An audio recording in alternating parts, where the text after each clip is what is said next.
Hey there, and welcome back to another episode of the Offset Podcast. And today we're talking about something that's probably been on your mind for the past few years, and that's color management. Stay tuned.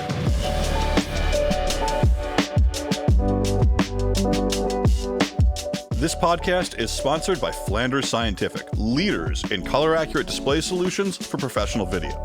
Whether you're a colorist, an editor, a DIT, or a broadcast engineer, Flanders Scientific has a professional display solution to meet your needs. Learn more at flandersscientific.com. All right, Joey, here we are for another episode, and this time we are talking color management, which, if you've been hiding under a rock for the past couple of years, you might not be aware of what color management is for video and how pervasive it's become in our industry, not just in color correction software, but even in editorial workflows, DIT workflows, etc. Everybody is always talking about color management. So I know this is a subject that is, how should we say, near and dear to your heart, right? This is something that you like to pontificate on all the time. I always learn something from you when we have a color management discussion. And for our audience, I think I want to make one thing clear off the top here. We are not trying to give specific recipes for specific camera workflows or device workflows or any of that kind of stuff here. There's plenty of great tutorials on the web about how you push all the buttons. We want to talk about largely conceptually about what color management is, how it works, how it thinks, and all some of the things to think about and sort of intricacies within color management, right? Yeah, like you said, color management is absolutely incredibly important in our industry today, more so than it used to be, now that we're dealing with not only a lot of different source formats, but also a lot of different destination formats, HDR, SDR, various flavors of HDR, various tone maps, lots of weird deliverables. Color management can make or break the efficiency of a project. And I don't think a lot of people understand it, starting from kind of the beginning to the end. Yeah, what's funny is that I have always thought about color management as something that like people just kind of understood. And I think that's because years ago, I mean, decades ago, I had some good friends that were print guys, right? And they were always doing stuff, like CYMK printing, screen printing, etc., where they were having to interface with like printer profiles and things of that nature. And so like the kind of concept, the core concepts of like, hey, where this is, our working space, this is our output space, all of those kind of things, I kind of just understood. But it shocked me that how little video people and post-production people really kind of got that. Obviously, these days, people understand a lot more than they did 10, 15 years ago, right? But it is something I think that's worth exploring, kind of conceptually, because I think it's one of those things too, where I think that a lot of people know enough to be dangerous with some of this stuff, right? But like don't maybe know enough to really use the right vocabulary to ask the right questions or to get help.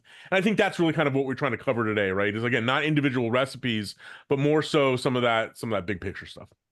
Yeah, absolutely. And I think, one only has to look to the Resolve Facebook groups and some of the screen grabs of the insane color management setups that people seem to find themselves in via some kind of guess and check where they might be doing one thing and then undoing it and then redoing it like 7 times in a row. And I think a lot of that is just not understanding the core concepts. So let's start with those core concepts. And I think one of the most important core concepts is scene and display referred. We hear these terms all the time, and a lot of people don't really know what they mean. Like, referred? What does that mean? It's kind of a weird wording. A weird way of saying it. I agree. Yeah, it's weird. For sure. So to break it down, it's actually very simple. Display referred means you're grading what is on the display. Yep. Scene referred means you're grading, in theory, what is the scene light. So, we worked display referred in television for almost 100 years. Yeah. Right. And that's why we never really thought about color management in the TV side of the industry, because everything was Rec 709 or 601, whatever, everything was normal color television, Gamma 2.4, and you just worked with that. Then we started getting cinema cameras into the mix. Yep. They shot log, they shot raw, and they needed to be converted just to look at them on a screen. Yeah. And a lot of people's initial reaction was to, okay, we do the conversion and then we color correct in our normal way by looking at the screen, display referred again. In the modern world, like we started this off saying, well, now we have more output formats. The screen we have more is screens. Not a definite. Right. We have more screens, different flavors of screens is a way of saying that, right? Exactly. Yeah. So these days, I mean, we always recommend working scene referred unless it's a very, very, very specific exception. To say, there are very specific exceptions. Like maybe if you're grading for the Las Vegas Sphere and you're in their test laboratory, you might work display referred for that because it's not going anywhere else. Well, I think the other thing and I think where people often get confused about this is because there is a marriage of display referred and scene referred, right? You are eventually going to look at this content on a display of whatever flavor that might be, right? And what scene referred workflows allow you to do, I often think about it this way, is the management or the flexibility to adjust things to whatever that display referred device might be at the end of the pipeline, right? So that's not that you're working in this magical fairyland of, where it's scene light and it never has to see a display ever again, right? Of course, that's not true. To see it, you have to look at it on a display that has a certain amount of settings, etc.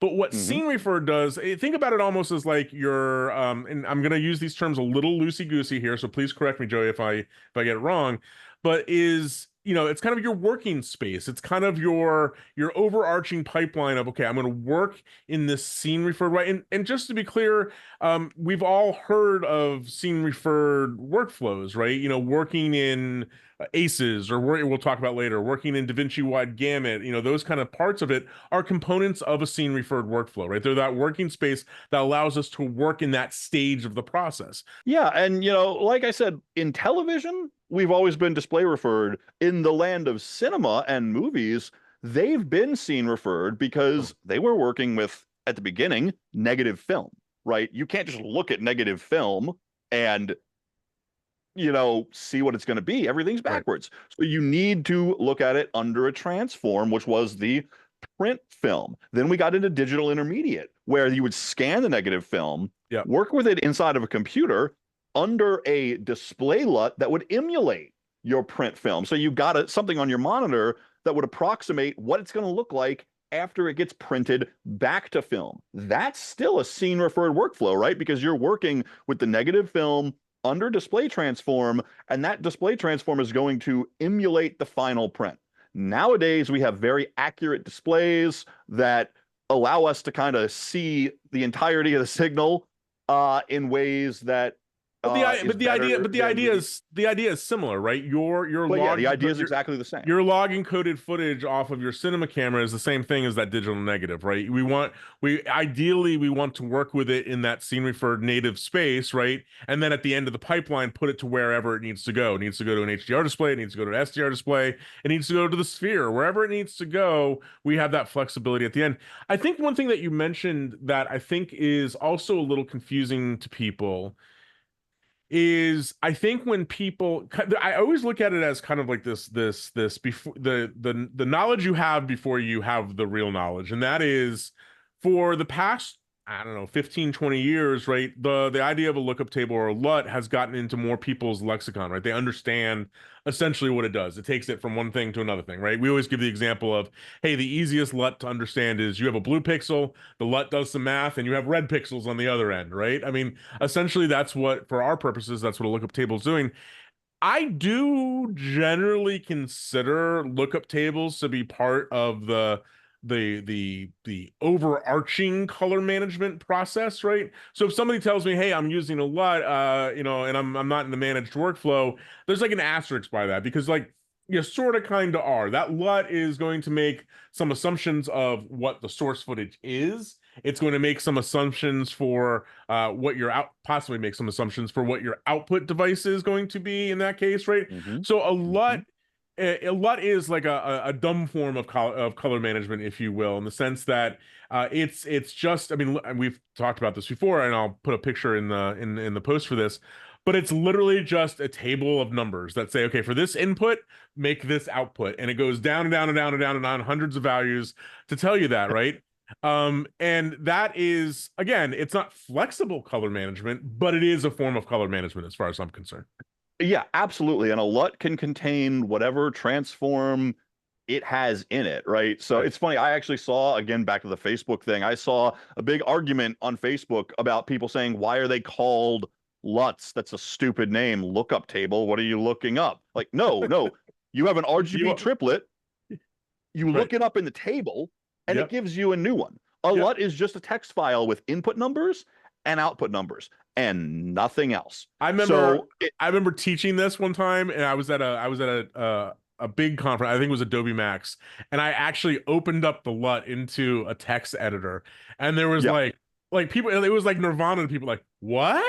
Like, what? I thought it was like some like I think they were expecting calculus, right, or some sort of like big huge transform function when it's really not. And that's where people go wrong sometimes. A lot of people say, okay, LUTs are just dumb math.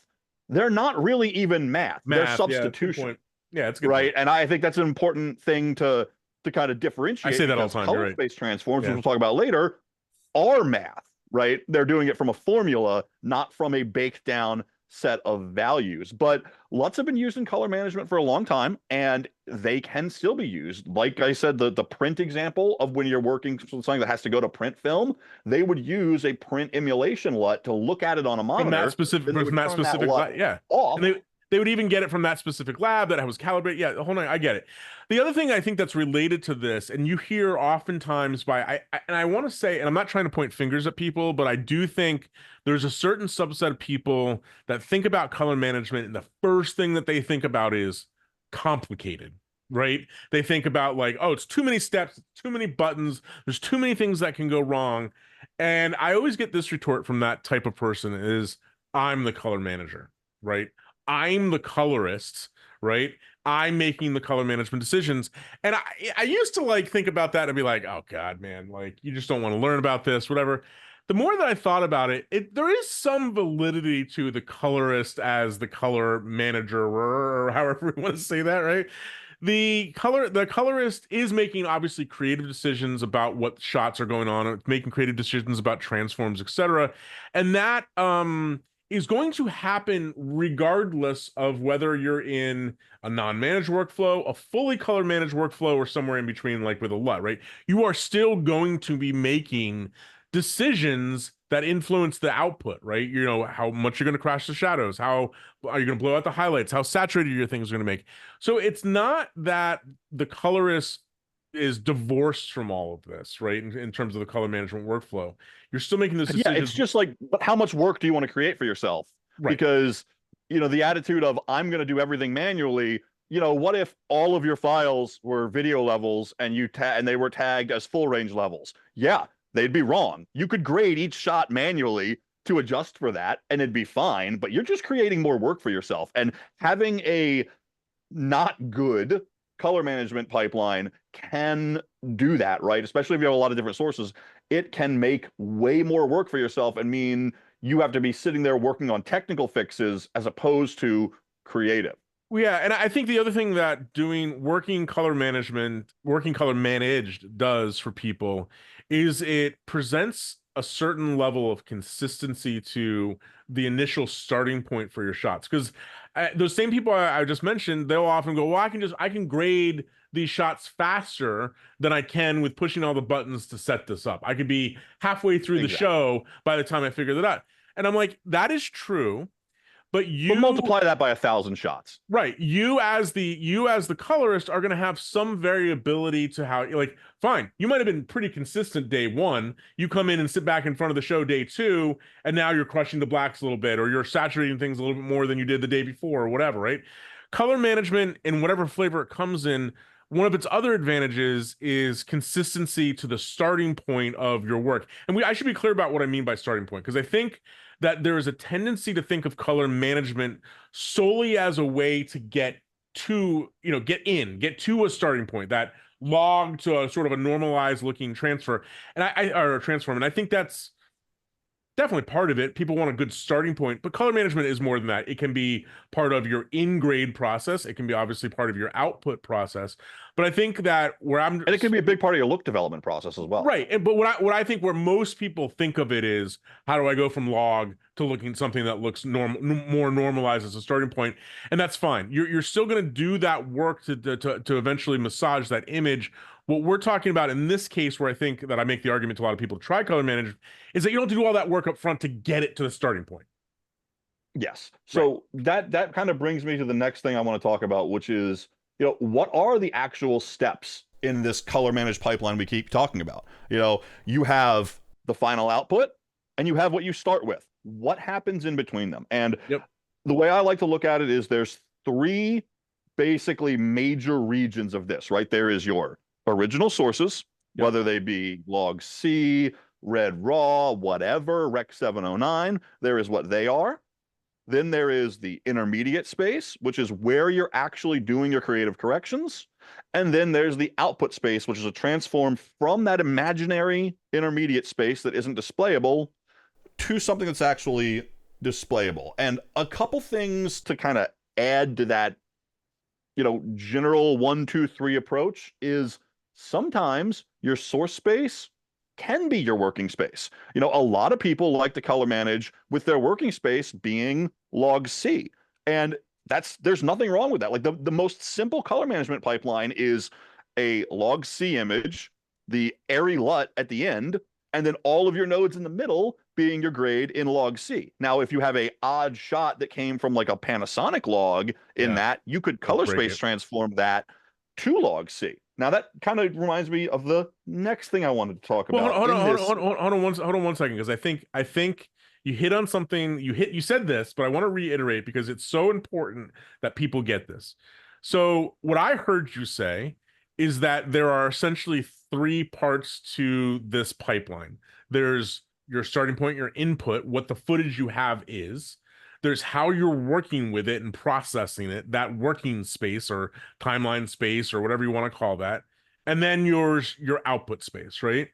And what we're trying to do with a well-managed pipeline is that we initially transform our camera shots into our working space that we want and prefer, right? No right or wrong there. We'll talk about that more in a second. We're in our working space, and then from our working space to whatever output device space we need, whether that be P3D65 for HDR 2020, whether that be Rec 709, whether that be, sRGB gamma 3.9 or whatever for some weird display, right? It doesn't matter, but those kind of three components and those handshakes need to be correct, but it's important to say that those handshakes are also done for the most part under the hood, right? We're not necessarily having to go, okay, well, I'm taking these pixels and going to this, I'm going to these pixels and going to that. You're simply saying, hey, this is what my footage is. This is my working space setup, and this is my output. Yeah, and I think it's important to do one more kind of core definition. We defined scene referred, we defined display referred. Yeah. We've never defined what is a color space, right? Man. People this is a big one. Very confused about this because there's various aspects to it. So let's just break it down a little bit. A color space consists of a set of primaries, which is where your primary red, green, and blue sit on a, for example, CIE chromacity chart. Yeah. A white point, which is where white is. A gamut, which is how much saturation you can go outside, which essentially is defined by the boundaries of your primaries, and some kind of transfer function, whether that be a PQ curve for output, whether that be a log curve for input, right? Yep. So there are various ways to convert these numbers. So like, for example, if you're going from log C to ACES, it knows where red, green, and blue in log C are numerically. It knows where red, green, and blue in ACES AP0 or AP1 is. So it just maps those. Imagine like a three-dimensional map from one to the other. That's what a color space transform does. Yeah. And that's what we're using to get between those stages of input to working to output. And there are plenty of LUTs that have that baked into them. So any LUT that changes you from like log C to a display space has those conversions built into it. Yeah. And I mean, I think that any color scientist that is listening might take a little, might raise a finger about that quick definition, because it is a little more nuanced and complicated than that, where we have abstracted spaces. You think about like XYZ, and Yeah. then you have encoding spaces like YCBCR and stuff like that. Like it is a complicated subject, but I agree with you on kind of the baseline 50,000 foot view of that. So now that we've defined those kind of three parts, we've defined what, kind of going in and out of color spaces. I think it's important to describe where color management can happen in that pipeline, right? So let's start with, we got a bucket of media that we've brought onto our computer. It's now in a project. Let's just, for sake of argument, say it's in DaVinci Resolve, right? At that point, we have the first step of any pipeline, and people are going to go, well, what about project management versus node management? Doesn't matter for this part of the conversation, right? Yes, It's there the are same. different ways of doing the color management, but the principles here are the same. First thing we have to do, whatever system we're using and whatever project or node-based ways we're using, we simply have to tell the computer, this is what my footage is. It's ARRI Log C, it's Blackmagic Cinema Camera, it's Canon Log, 3, or Sony S Log, 2, or whatever, right? We have to tell it what it is. Once we define what it is, we have to tell it how we'd like to work, right? This is the working space that we like to work in. Now, this is a big decision, this part, right? Because working space is largely preferential. I think that the guideline would be that you want to work in a working space that is large enough to not damage the footage that you're working with, right? So traditionally you'll see these spaces, and if you look at them on the visual locus that you mentioned just a moment ago, the chromaticity chart, you'll often see that these spaces as being very big and wide, right? I'm thinking about things like ACES, AP1, AP0 is more of a transfer space, but AP1, Rec 2020, log C, DaVinci Wide Gamut. These are all very large working spaces that you're essentially never going to run into the boundaries of as you're working. So therefore, whatever you need to go then down the pipeline for your output, you're not losing anything in the processing that happens either going into or out of that working space. That's the essential idea. You always want to work big if you can.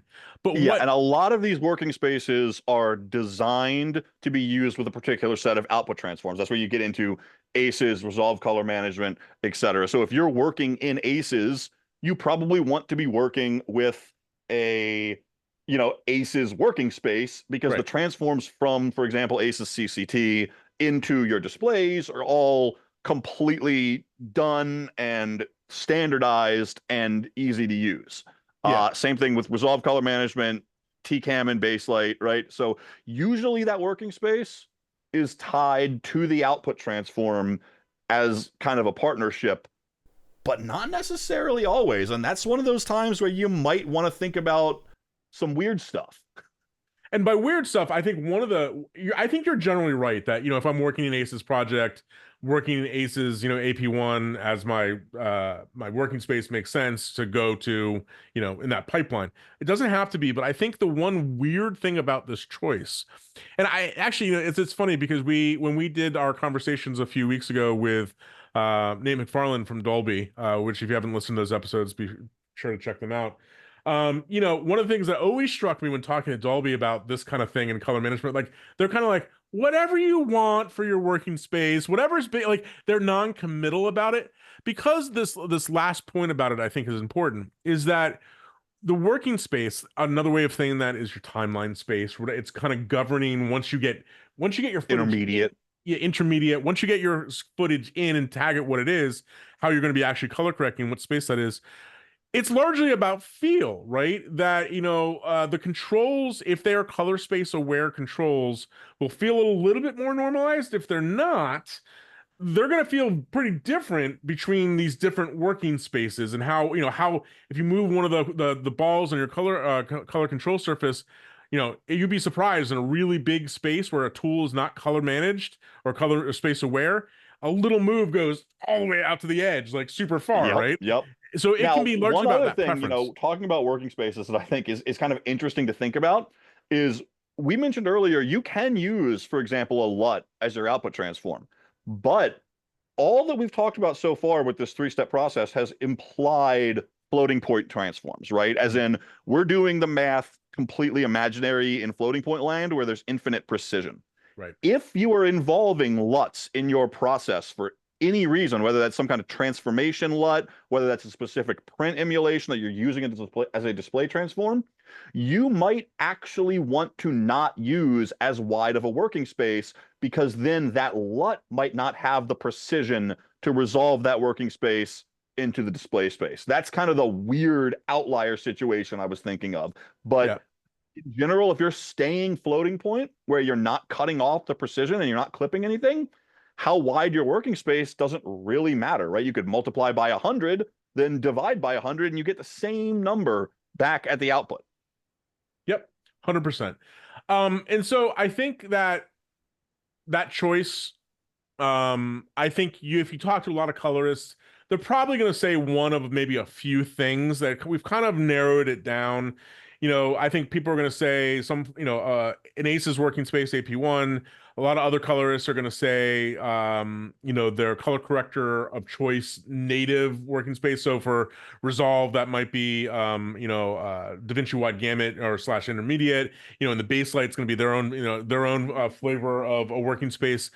The output spaces are interesting because this is the third part of the chain. So once you've got stuff into your working space, you've made your Academy Award winning grade, everything's going lovely, the clients are giving you high fives. We now have to get it out to that display referred space, your actual device that you're using.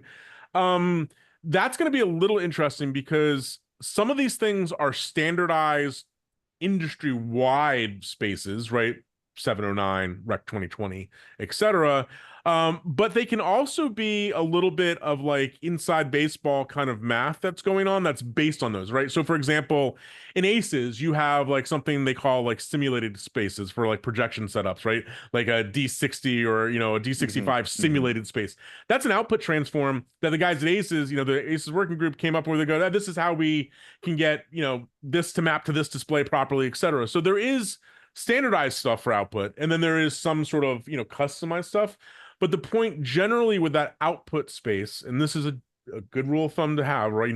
Circle this one, is that you want to have your output transform in a pipeline generally match how the actual display is set up, right? Yes. So if you are working with an HDR display and the HDR display is set up P3D65, well, it makes sense your output transform would be set up to P3D65, not Rec 2020, right? We want to make sure that, as I mentioned the word handshake earlier, we want to make sure that these handshakes are consistent from one place. So you're not doing something, okay, well, I'm feeding my display a different color space than it's set up for. That's going to give you and lead to a whole bunch of problems. And on the subject of these output spaces, up to now, we've been pretty loosey-goosey about our recommendations, right? We'd be like, oh, you can use whatever input transform, intermediate, build it up as long as you're keeping the ingredients right and the ins and outs match. You can build this pipeline however you see fit. The output transform, in my opinion, is where that ends.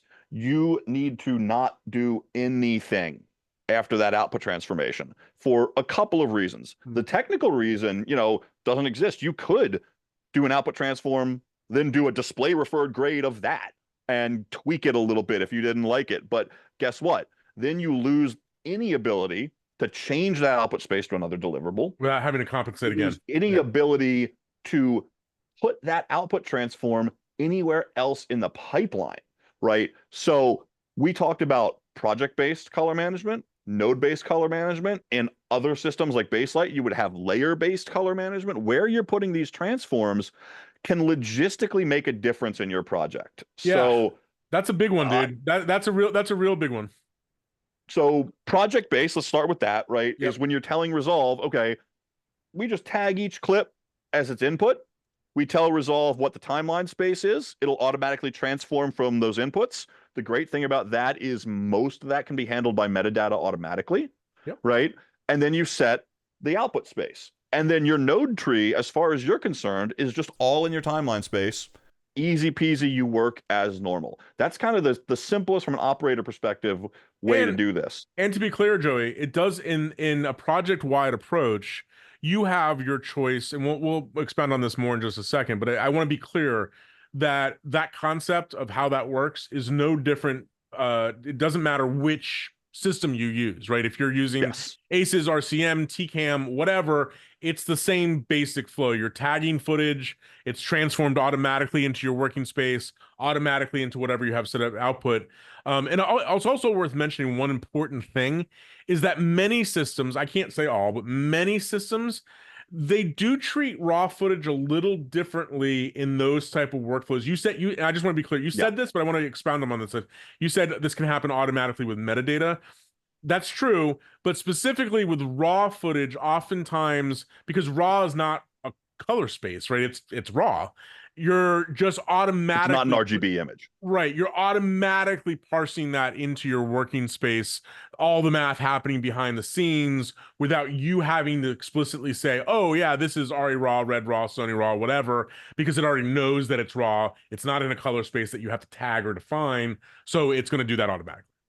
Yeah. Now, anybody that's listened to me or Robbie in the past 10 years knows we personally advocate for node-based color management in Resolve, which means essentially instead of telling the project level to color manage your project, we are taking the entire pipeline and building it ourselves in the node tree with color space transforms on either end from the input source to the intermediate space, and then from the intermediate space to the output space. Here's where it gets a little bit dangerous though, because when you are working node-based, and this gives you a lot more flexibility in my opinion. The reason why I like to work node-based is because I can work, for example, before the input transform. If I want to do some paint work or some texture stuff that really looks like it was done in camera, I can more easily do that inside the original camera space than inside the managed space in my experience.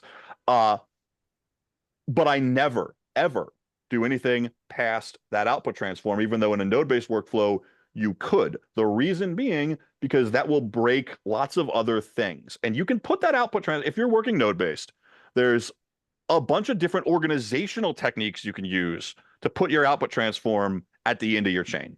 Easiest, put it on the timeline level. Less easy, put it on an adjustment layer or put it on a group level or even just put it on every clip. There might be reasons why you do one or the other. For example, if you are working in Rec 709 and you have Rec 709 graphics, you might not want to color manage those. You might want to just take them from the designer, lay them on top of your master with a adjustment layer in between. That works great. You might want to do it on the group level and have it, be easily changeable globally that way without having to use the timeline level, because again, that would affect things like graphics and even slates and bars and tone. The one I get all the I'm sorry to interrupt you, but this is an important one. It's not because graphics are an easy one to think of. The non-linearity sometimes that you find in the way that the tone curves work with things like dissolves can also be like something special, Fades right? up and down to black, you might want to handle differently. Totally. And it will react slightly different depending on where you do it. One of the other reasons for never going beyond that output transform is you might start your grade and grade your entire film, for example, with the output transform on the timeline level, right? And then you might run into some online editing problems when you try to drop in graphics or fades or other stuff in the timeline and say, hey, you know what? This would actually be way better if I put it on an adjustment clip or on a group or rippled it to all the clips, right? Since that output transform is completely standardized and we haven't messed with it, we can just take that node, use any of those other methodologies, and our output image is not going to change, right? And if you need to send things for VFX with like a preview grade on them, you can send a graded image in your working space and then just tell them, for example, hey, that's ACES CCT. Or you could give them a LUT for ACES CCT to Rec 709, and they can give you back a log image in your working space. But since you have not changed that output transform at all, that's gonna be the same across your entire pipeline with multiple people. So basically, anytime you do anything after the output transform, you are taking your entire color managed workflow, baking it down, and doing a display referred grade on top of it, which, in my opinion, completely defeats the purpose. Wise thoughts from a wise man. I do think that one of the ways that I have often explained the node-based approach is that one of the frustrating things to me, and just for full transparency here, for years prior to really robust color management systems, I was a big fan and still occasionally am of using lookup tables in my workflow, right? In my setup, in my node setup when using a workflow, I always put my lookup table, generally speaking, kind of in the middle of my tree. Why did I do that? Because I wanted the ability to massage the image before the lookup table, before that math of whatever processing that's doing.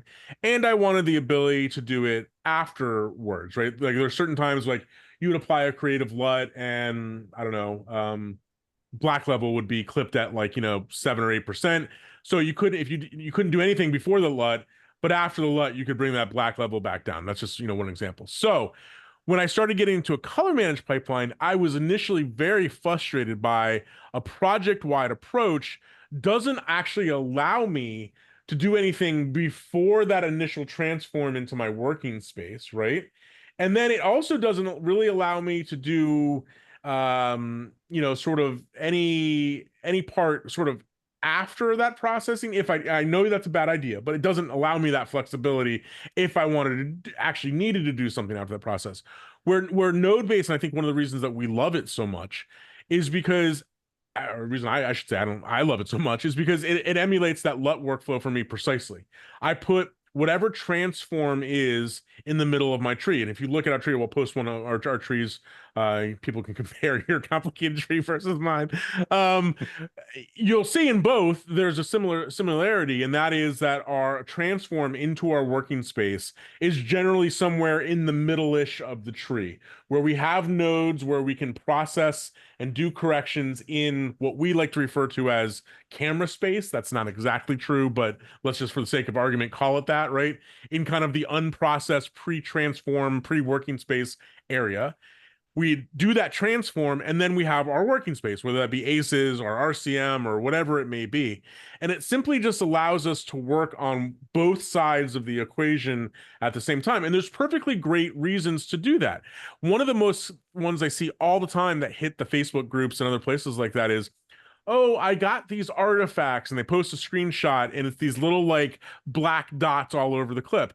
And it's like, okay, you're producing negative values from the transform into your working space. These are values that can't exist, but the math lets you create them.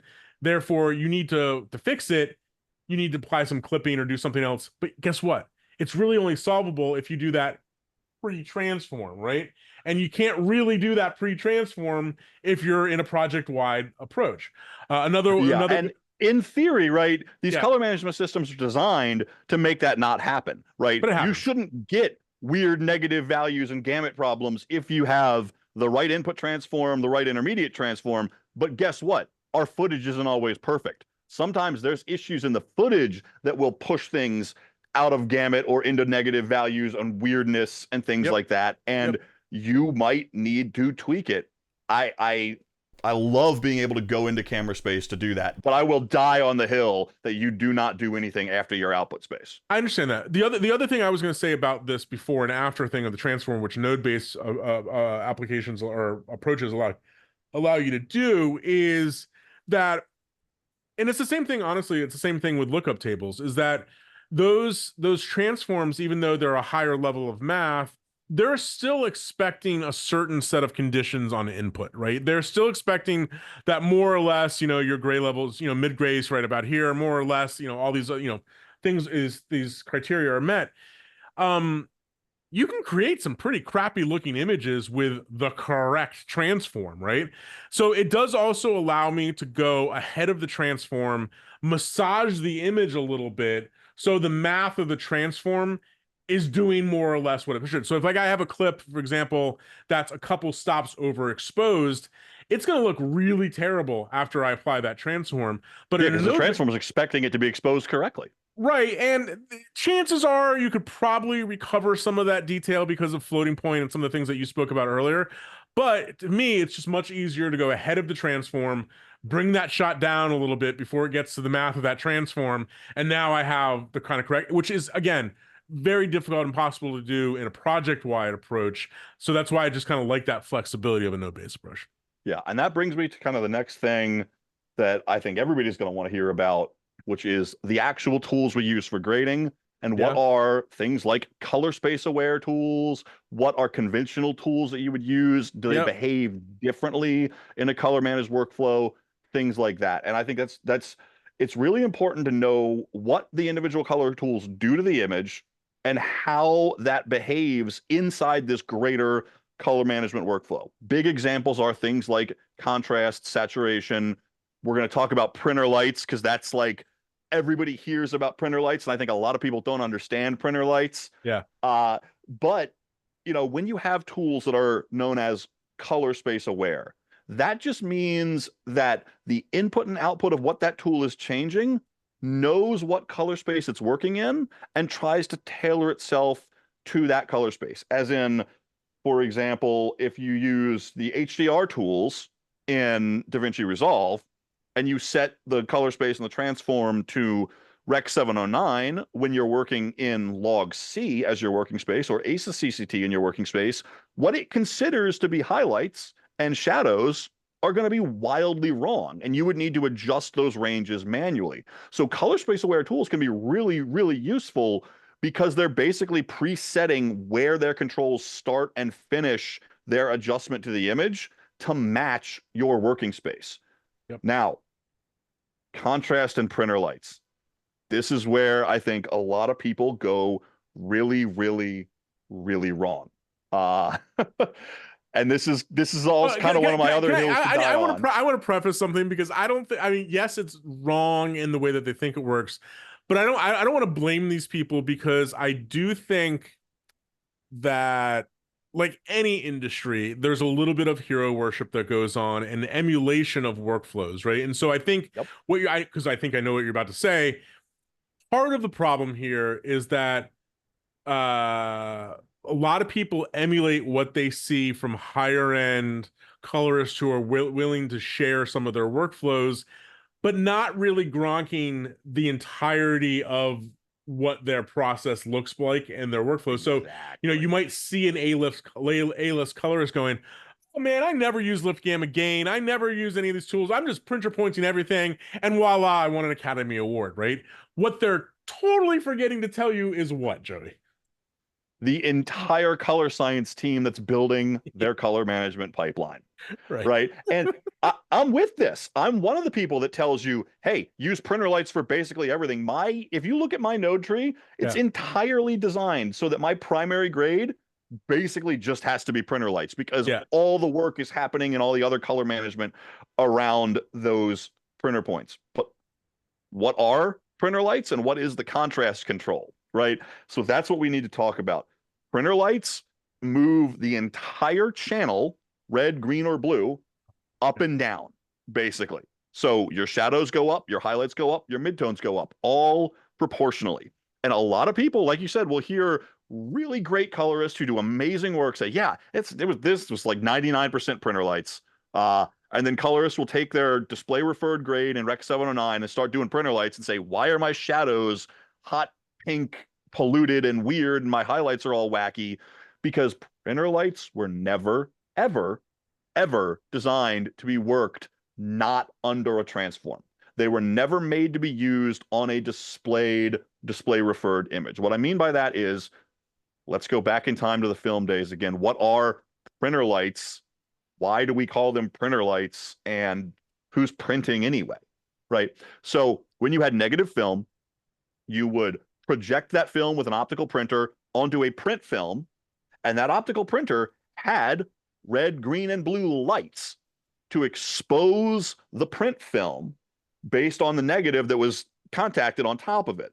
And if you wanted more red or more green or more blue in the image, you would literally have those lights turn on for more time when it was doing the optical print. And that was the only real color control that filmmakers had for the longest time. But what a lot of people don't understand, and what I think is important to mention, is print film has a contrast curve associated with it. It has a contrast baked into the chemistry of the film. The emotion layers of the film. Yeah, totally. So those printer points in the film days were always working under that kind of S-shaped contrast curve of the print film. And guess what? All of our output transforms usually have a similar kind of S curve for contrast. Yep.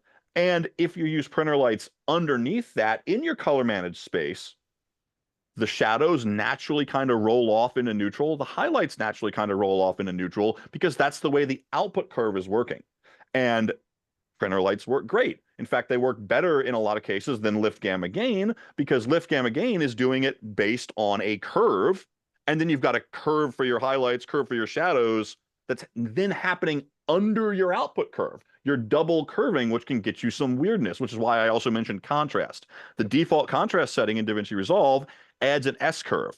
This looks great in display referred workflows because you don't end up clipping your shadows or your highlights, but you do that in a color managed workflow. You're double curving. And guess what? You turn that contrast up, you're adding an S curve and then adding another S curve on top of it. It kind of multiplies. So one of the other things I like to tell people is just go in, turn off, use S curve for contrast. If you're working color management, it'll make it just feel, the control will feel and look better in general. Those are all really great points because I think a lot of people with printer lights, you know, I was teasing earlier when I said this, but like, you know, you look at an A-list colorist, you know, I graded this whole film on printer points, and you want to emulate that, not getting similar results. I think that's a key reason why. I think another reason why, by the way, that bothers people is because I think a lot of people honestly don't realize that printer lights, like how the interactivity, the additive nature works between red, green, and blue channels, and in yellow and cyan and magenta too. But like between all these color channels, I don't think they realize, oh, if I add red, I'm, what negative red, or that's, I'm adding red, I'm taking away from somewhere else in the kind of thing. Because remember, additive color space, you add all the numbers together, you get white, right, or whatever.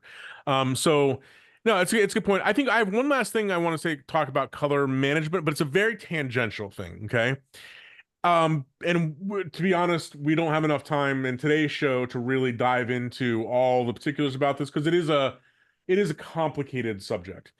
What we have said so far to date is we've talked about scene and display referred, we've talked about where in the pipeline this works, different places you might want to work, different tools you might want to work. We've talked about a lot, right? But all of that has assumed to a certain degree that we're working on generally a standardized display of some sort that is, we're piping a baseband video signal into it, HDMI, SDI, whatever. It's going into that, and it's the monitor is set up the way it is. Well, in the wacky, wild world that we live in of web delivery and various device delivery, etc., things are not as simple anymore as just, hey, it's one piece of video and it displays more or less correctly everywhere, right? And the one way that we have to sort of we have to get into our lexicon and thinking is metadata tagging that is related to color management. And what I mean by that is that no doubt you've heard or seen or read the 16.5 billion posts on why does my footage look different when I play it in QuickTime Player or XYZ or whatever, right? And part of that reason has to do with the fact that these days metadata tagging of color space information is vital to a successful display of that content. So yes, in tools like DaVinci Resolve, we can tag our files on output, right? So just like I said earlier, where generally speaking, you want your output transform to match up how you're displaying things. Well, generally speaking, when you output a file, whether that be H.264, H.265, ProRes, etc., we want to tag it to match what our output transform was, how we looked at it while we were grading it and working on the show. So if you're working on a Rec 709 monitor, we want to tag that file Rec 709 so various software players and devices and stuff like that go, oh, cool. Because guess what? They're doing their own color management pipelines on those devices and on those applications and on those screens. So just like we said before, where we need to tag incoming camera footage, your outputs need to be tagged. Think about it as an input transform, if you will, for that player. It needs to be tagged correctly to be able to display correctly on that software player or that device, right? So output tagging is a vital thing. For most of us, your best bet is just to create what's called, and there's a certain standardization of this, even though it's very old and antiquated and needs some updating. NLC tags, right? This or NCL, I always get that backwards. CLC. Yeah, these are metadata tags that there's a standardized way, one means this, two means that, three means that, etc. For most of us, we're trying to create 111 files, right? That's a standard Rec 709 file. You might throw in an odd 9 or 16 if you're doing, HDR work and that kind of thing. But having those tags standardized and understanding what they do is vital, because I see people all the time go, well, it looks different in QuickTime Player. Well, that's because QuickTime Player is expecting a certain tag, etc. And you can get yourself into a whole, again, we don't have time to fully break And this honestly today. gets easier in HDR because it's more the standardized. transfer functions are much more standardized. Yep. One thing I just want to mention, you said 111 tagging. That means Rec 709 across the board. A lot of people get confused about this because they say, well, I'm grading Rec 709 Gamma 2.4 on my reference monitor. Yep. The gamma correction factor of a monitor has to do with the ambient lighting of the viewer, right? So in a reference environment, you want to be looking at Rec 709 with Gamma 2.4 in a dark room reference environment. You do not want to try to tag your file Rec 709 Gamma 2.4. One, because there is not an explicit tag for Gamma 2.4. Yep. And two, because your viewers might not be watching in a Gamma 2.4 environment. In a brighter environment, you're going to be wanting the display to be Gamma 2.2 for a computer, for example. So what we've found, and what I kind of stick with, is the best thing to do for SDR. Like we said, HDR, this actually gets easier, right? Because PQ is PQ is PQ. It's absolute everywhere, right? But in Rec 709 world, the best thing to do, in my opinion, is monitor Rec 709 Gamma 2.4 on a calibrated reference monitor. Notice we're not talking about making your UI monitor in the grading software match any of that. Honestly, I don't even know how to make that happen. I keep the UI monitors dim as crap, so I don't even have to be distracted by them. Sure. There's probably some Kentucky windage ways you could make them kind of match, but everything we're talking about is assuming that you're using a calibrated external reference monitor.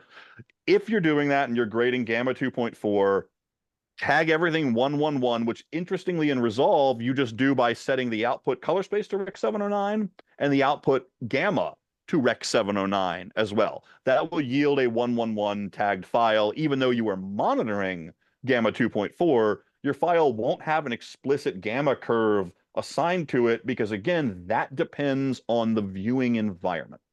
Yeah, and there's a little more to this. I don't want to make this seem like this is the definitive, only way of solving these problems, but because it gets a little more complicated with Apple specific display devices. Yeah, people try to make it more complicated, and yes, it can be more complicated, but that general guideline for Rec 709 is what I have found to get the most consistency on the most players on the most screens. And that's the name of the game, is consistency. So yeah, I think this is really interesting stuff. I mean, I think there are a lot of nuances with some of this stuff. And one thing I think we didn't mention, what's important to mention, is that, remember, so we went from lookup tables right to a fully managed pipeline, right?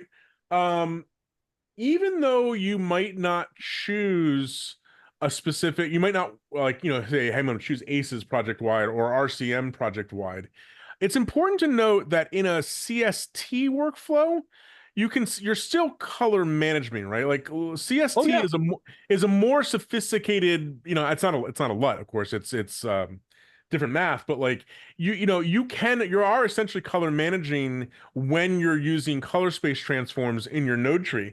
And it's important. One thing that we didn't mention here, and the reason I brought this back up, is because there is sort of a half-assed approach to doing this a little bit, right? And that is, I'll give you an example.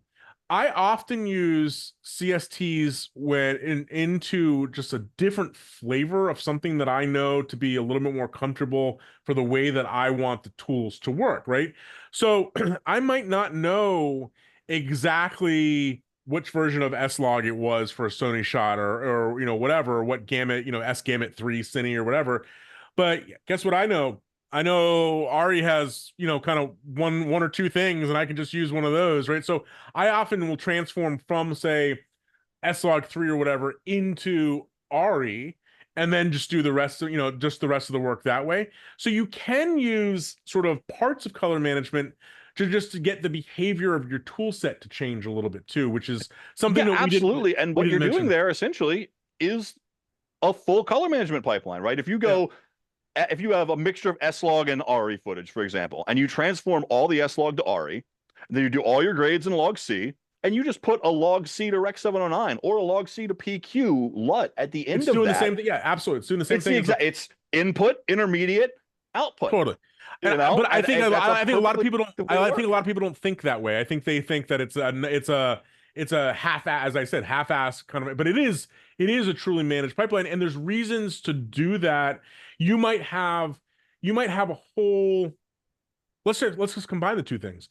You might have a whole package of lookup tables that you love. Maybe they were developed by a color science team, maybe you bought them, whatever, right? But all of those lookup tables were designed to work in log C space, right?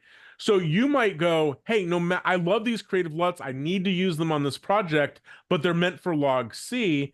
Well, you could get them to work properly in log C by converting everything into log C, applying a lookup table for that log C thing that you like in your work, on the other side of your tree, and Bob's your uncle, right? Like that. Yeah, That's the one problem, and this is kind of I'll close with this because I think it's one of the biggest questions we get about color management is why can't I use my LUTs that I like? Oh, that's a good question because those output transforms are often baked into what the LUT's doing. Exactly, Yeah. right? Because sometimes the LUT just is a look. Sometimes the LUT is just a technical transform. Most of the LUTs that have been circulating around the world in the past, number of years are not log to log LUTs with a look built into them that will drop into a color management pipeline. They are a combination of some creative look with an output transform to, for example, a Rec Normalized 709. things. Yeah. Those LUTs you could use in a color managed workflow like we're talking about, where we're all transforming to what that LUT is expecting. Yep. But you'll never be able to get out of the display space that LUT is outputting. And there is, people have tried to do math to kind of reverse a LUT and remove the display transform. And intuitively, you think that might be something simple to do, but it's really a three-dimensional volumetric thing that you cannot mathematically do accurately in almost all cases. It's basically, you can't unbake a cake, right? Once you put that output transform and that look together into this list of You're not getting eggs finite back out of values, it, right? Yeah, you're never going to get their constituent ingredients back. good And that's something just to be aware of if you do want to use some of these legacy look-based LUTs that have transforms built into them. If your project is only ever going to be SDR, great, do that. But if you might think about going to HDR down the road, or you don't want to clip anything on your output and you want to do something a little bit more flexible, it might be worth trying to recreate that LUT with normal grading controls in a node, because once you have that output transform baked into a LUT, there's nothing you can do to get rid of it. Yeah. Two last things I want to wrap up with is number one, I think a lot of people have integrated OFX or DCL tools into their workflows because they do a lot of extra things that native tools in some of these applications don't do, or they add some functionality. Just be aware that a lot of those tools have color management sections in them, right? The ability to say, okay, I need to make sure that this tool is operating in ACES space or in DaVinci Wide Gamut or whatever, so that processing is behaving how you want. That's something that sometimes is just hidden under, a little disclosure triangle or somewhere like that. If it's not a color space kind of aware kind of thing, just tell the developer. I mean, some of that stuff is more easy than it used to be to implement because there's standard libraries and things of that. That's number one. And then number two, the last thing I'll say is that the complicated, how should I say this? There are complicated workflows, CGI workflows, animated workflows, those kind of things where it really becomes a mind job. But I will say in general that if you are getting confused about this, you're probably doing too much and breaking it. And a case in point is this. I see people all the time post things about, well, should I change these 400 things in my options in my CST because I'm doing whatever? And my answer is no. unless you know what you're doing for specific and good reasons, let the auto magical nature of some of these tool sets do their thing, right? So like if you put a CST on a clip, it's going to kind of take stock of, okay, this is your working space, this is what your output, like it's going to kind of make some intelligent decisions for you. Not all the time, but some intelligent decisions.